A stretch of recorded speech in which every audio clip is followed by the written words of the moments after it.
Story recapped here. Today, I'm going to explain an action, sci-fi, and thriller film called In Time. Spoilers ahead. Watch out and take care.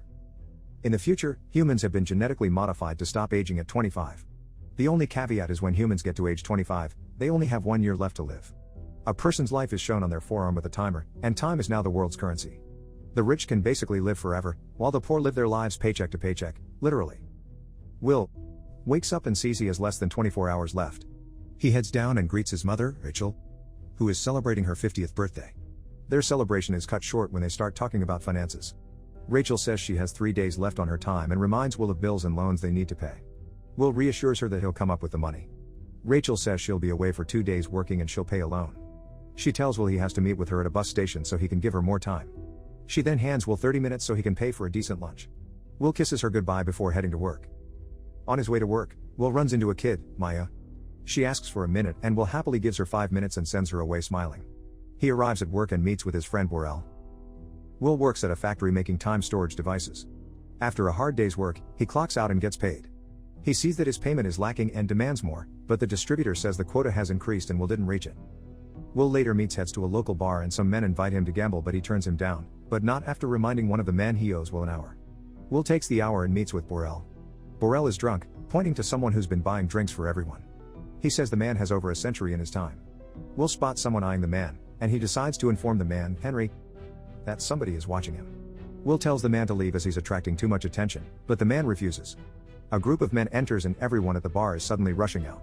Borel tells Will that they're Minutemen, gangsters who rob and extort. Borel pulls Will away, but Will intends to stay and watch. He assures Borel that he wouldn't do anything stupid, and Borel leaves him. The leader, Fortis, tells Henry he wants his time and even offers Henry the chance to fight for it. Henry appears nauseous and heads to the bathroom. He vomits while a Minuteman keeps watches. Will suddenly bursts in, knocks the guy out, and takes Henry with him.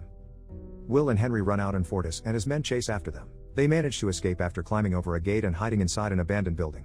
The Minutemen are close behind and almost find them, but eventually give up their chase when one of the men tells Fortis that he recognized Will. Will and Henry get acquainted, and Henry reveals he's 105 years old. He says his mind is fatigued, and he desires death, explaining his rash behavior. Will gets mad, considering that he and his mother have to work several jobs just to live another day. Henry then reveals the secrets of their horrific world. Rich people increase the cost of living so that poor people keep dying, and, in turn, more time goes to the rich. The reality is that there is more than enough time for everyone. However, greed and lust for immortality blind the rich and powerful. Henry asks Will what he'll do if he had the same amount of time as him. Will answers that if he has that time, he will not waste it like Henry. Henry thinks about what Will says, and the two get rest. Morning comes, and Henry decides to give all but 5 minutes of his time to a sleeping Will. After a while, Will wakes up and discovers he is over a century in his time. He looks for Henry and sees him sitting atop a bridge. As Henry's final seconds count down, and he smiles falls into the river. Later, Will heads to Borel and sees Borel's wife, Greta, holding their newborn baby. Will asks for Borel, and he reveals to him the time he has. Will talks about the events of the night before, and Borel asks what he plans to do. Now that he has learned the truth, Will intends to bring justice. Before leaving, Will gives Borel. With his fortune, Borel eyes the bar on the other side of the street. Meanwhile, Rachel pays a loan of 2 days and attempts to ride the bus but finds that she can't afford the fare as the prices have gone up. She pleads to the driver and the passengers, but everyone looks away. Feeling desperate, she starts running. The two are in a race against time, and with every second and every step, death draws closer for Rachel. Finally, they see each other. They run as fast as they can, but death beats Rachel and Will. A lifeless Rachel falls into Will's arms. Will weeps, knowing they were mere seconds away from living the life they've always wanted. Will now has all the time he's ever wanted, but his mother has none. The following day, timekeepers retrieve Henry's body from the river. Raymond, the senior timekeeper, and Jaeger, his junior, investigate the scene. As they're about to leave, Raymond sees a camera on top of the bridge. Meanwhile, Will sits inside a car wearing a new suit and a new look on his face. They leave the time zone, a border that separates the different social classes. On his trip, they pass multiple borders, paying a toll fee that increases with each one. The last border costs Will a year, and the driver welcomes him to the city of New Greenwich. The driver asks Will what his true intentions are for coming to New Greenwich, and Will answers he wants to make the people of New Greenwich pay. The city is entirely different from what Will is used to. As he exits the car, he immediately starts running, still used to living with little time. He looks at his arm and starts acting more like a person who has all the time in the world. However, he already caught the attention of a woman named Sylvia. Will enters a hotel and asks for a suite. In his luxurious room, Will wakes up still with 105 years. Even though he lies down in the comfiest of beds in a room with the best view, the untimely death of his mom still haunts him. For the first time in his life, he experiences gourmet food and drinks. He pays for his meal and tips the waitress a week. The waitress notices that Will doesn't act like everyone else, saying he does everything a little too fast. Will cheekily replies that he doesn't finish fast in the things that matter. Will plans to enter the casino, but first, he has to have a wardrobe change. In the timekeeper's headquarters, they see Will in the surveillance footage. Yeager reports that a man crossed numerous borders going to New Greenwich. They gather more information about Will on the computer, and Raymond states that he knows Will's father. Will enters a casino and sits at a poker table. As the dealer deals, Philippe, a billionaire with eons in his time, acquaints himself with Will. Will's winnings after a few rounds of poker amounts to over 2 centuries. Philippe increases the pot by 50 years. Despite this, Will calls with total confidence, and the river turns out to be the 6 of diamonds. Will's focus shifts from the game to the lovely dame, Sylvia, who sits beside Philippe. Philippe rolls up his sleeves, revealing almost 10 millennia's worth of time. He then talks about the immeasurable gap between the poor and the rich, justifying it as natural selection. He raises 2 more centuries. Will bites and calls, leaving his arm with a mere 30 seconds left. The outcome favors Will, and he receives a millennium. This brought a thrill to Philippe's dull life. He notices Will looking at Sylvia and asks if he thinks she's his grandmother, mother, or wife. Will simply says that she's beautiful. Philippe introduces her as his daughter, and she invites him to a party. The next day, Will purchases a brand new car with his winnings, which he drives to Philippe's mansion. There he's introduced to 3 generations of women that look as if they're sisters. Will looks out of place among the high-class crowd. Sylvia approaches and saves him from a lonely night. They get to know more about one another, and their conversation leads them to the dance floor. She asks him if he comes from the ghetto, but Will neither admits nor denies her claims. Sylvia opens up to him about her meaningless life and how the time that she is shackles her when it's supposed to grant her freedom. While this is happening, Philippe and her wife stare at the two with watchful eyes, causing Will to lead Sylvia outside to the beach. Will and Sylvia undress and dives into the waters. They float on the ocean, naked and inches apart, with the moonlight glowing on their arms. Sylvia distances herself, but the waves push her closer to him. Suddenly, someone calls out from the shore, disrupting the romantic moment. They return, and Philippe asks Will to join him for a game of poker. However, the timekeepers barge in and confront Will. They sit him in an office, and Raymond introduces himself. He asks him why he's in New Greenwich and how he has over a millennium's worth of time. Will answers honestly and says that Henry gave it to him, committing suicide in the process. Raymond doubts his explanation, confiscates his time, and arrests him. As he leaves, Will asks him why he investigates suicide when murders happen in the ghetto every day. Raymond is astounded by his statement as it reminds him of Will's father. Will then attacks the timekeepers guarding him and rushes out to hold Sylvia hostage. They enter through the kitchen, and the two drive off on his car. A car chase occurs, and Raymond rams Will's car, causing them to lose control. Will expertly maneuvers while in reverse, barely dodging an incoming truck. They lose the timekeepers and hide underneath a bridge. Will asks for Sylvie's time, but she refuses. Morning comes, and they drive along the highways and run over traffic spikes. The tire punctures, and they crash. Fortis and his men approach the unconscious couple. He siphons time from Sylvia, but they leave in a hurry, leaving her with 30 minutes. Will gives her a few minutes, and they run off to get more time. With 3 minutes left, Will knocks on Borel's door. Greta answers and informs Will that Borel has died due to alcohol poisoning. Sylvia is in distress as she only has a handful of minutes left. Will notices her earring, and they rush to the jewelry dealer. Seeing that they're desperate, he underpays them and offers only 2 days. Will accepts, and they immediately hide as they hear the timekeeper's sirens. They walk through the city, talking about Sylvia's family business. Will asks how much they're worth, and she replies it's too much to the point that knowing it won't matter. Will calls Raymond and asks for Philippe to transfer 1,000 years to the ghetto city in exchange for Sylvia. Raymond warns him that if he continues, he'll end up dead like his father. Will says his father died fighting someone, but Raymond says Will's father was doing something more dangerous. Night arrives, and Sylvia makes herself at home at Will's apartment. She asks about his family, and Will opens up about her mother's passing. He reminisces about his father and how he was a gambler like him but on a different game. His father would play a game akin to gambling, but using his time.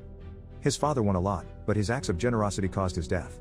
They find out they're around the same age, and their bond grows stronger as they share more about each other's past.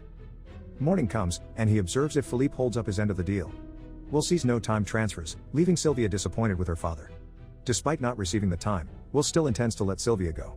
He escorts her to the phone booth, giving her a gun as a farewell gift, and she returns the favor with a kiss. She calls her father and berates him for not delivering what Will wants. As they talk, Will is behind her, oblivious of Raymond pointing a gun at him. Sylvia turns and sees Raymond, and without hesitation, she shoots him. Will points a gun at a bleeding Raymond, but instead of taking his time, he gives some to Raymond, and the two drive off using his car. The two are parked on the side of the main road, and Sylvia asks if he has any plans. Since they're in a cop car, they play the part of a timekeeper, blocking an unfortunate driver. Sylvia gets too comfortable with the gun and fires a shot, scaring Will and the driver. They steal from the passenger and leaves with the new vehicle. Later that day, the two sit in the back seat and watch the news about them. Will states that she can still return to her father, but Sylvia doesn't want to return to her boring life. Will leans in for another kiss, now having time to do more than just that. In his office, Philippe talks to his partners and assures them that he didn't pay the ransom. They doubt his capabilities to resolve this issue, but Raymond enters the room before Philippe gets a chance to explain himself. He tells Philippe about her daughter not wanting to be rescued. Philippe apologizes and attributes his daughter's stubbornness to Stockholm Syndrome. Raymond does not budge and informs him that he plans to arrest his daughter. Philippe tries to bribe him with his time, but Raymond remains uninterested and leaves. The next day, Will teaches Sylvia how to shoot a gun properly. They talk about Will's plan to give time to the people, and she says that she can help him get the time he needs. At the local loaning establishment, a truck suddenly crashes through the glass panes. The two pull off a heist, stealing as much time storing devices as they can.